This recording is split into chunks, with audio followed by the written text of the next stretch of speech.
Kabla hajaja kwangu, mafanikio yangu mimi hayatoki kwangu, yanatokana na madiwani.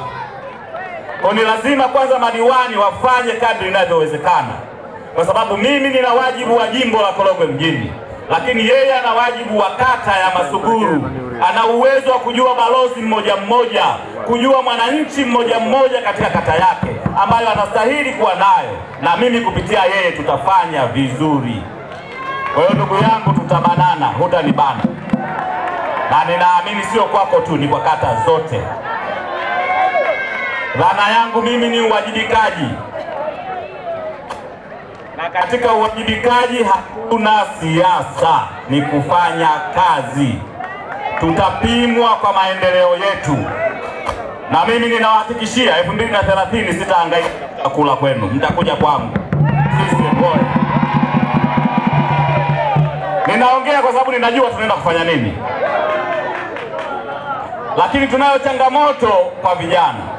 Tunao vijana, ukiangalia katika idadi ya wapiga kura ni zaidi ya 57%. Maana yake ni nini? Tuna nguvu kazi kubwa ambayo sisi viongozi pamoja na mambo mengine tunalo jukumu la kuhakikisha kwamba nguvu kazi hii inaenda kuzalisha badala ya kukaa vijiweni. Tumemuomba mama na amekubali kutuletea bandari kavu Korogwe, pale Old Korogwe. Maana yake ni nini? Ile itaenda kufungua uchumi wa Korogwe. Lakini mama ameongelea mwenyewe kuhusiana na kongani za viwanda katika kila jimbo, na Korogwe tutapata viwanda. Lakini mama ameongelea kuhusiana na TANROADS ambacho nacho kitakwenda kuanza kufanya kazi.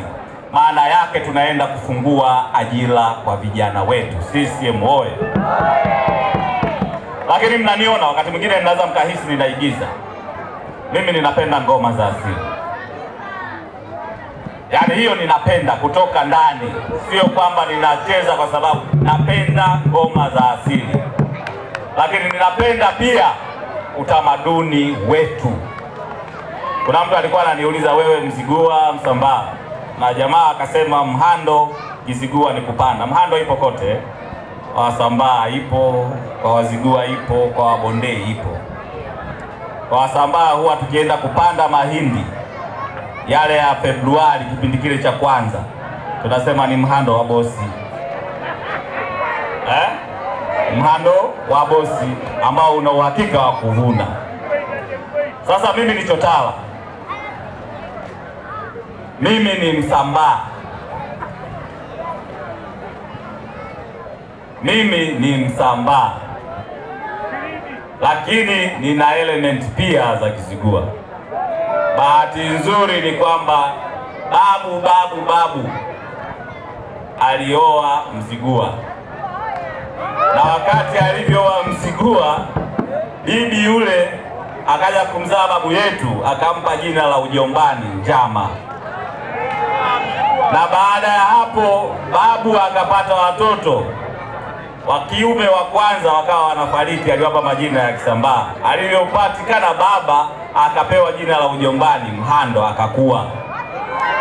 Kwa hiyo mimi ni mtoto wa Kisambaa, lakini ninao element ya Kizigua. Kwa hiyo wale wanaosema sijui ukabila, mimi niko kote. Mimi niko kote. Waume mzaniva vyedi, mzanihokea wamna netimi mate, wamna netimi mate.